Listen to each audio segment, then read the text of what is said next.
Once upon a time, there was an old man who went up the mountain early in the morning to gather firewood. After chopping a good amount of wood, he tied it up on his back and prepared to head home. Just as he was about to leave, he heard a beautiful bird song.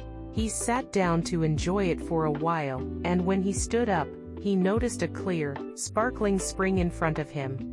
"Oh, just in time. I'm so thirsty," the old man said, and took a drink from the spring. The old man's wife, waiting for him at home, became worried when he didn't return by evening.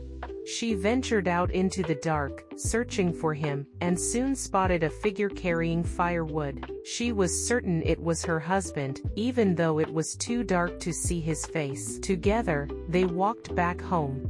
But as they entered the house, the old woman gasped in surprise, "Who are you?"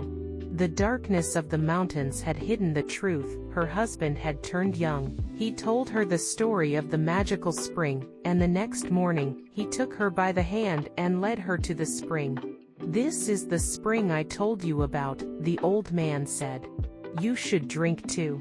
The old woman drank from the spring, and suddenly, she too became young, looking as beautiful as a bride. The couple hugged each other, laughing joyfully.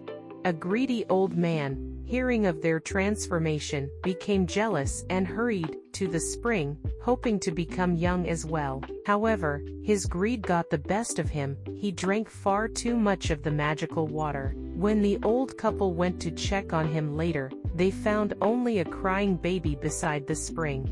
Yes, the greedy old man had turned into a baby because he drank too much of the water.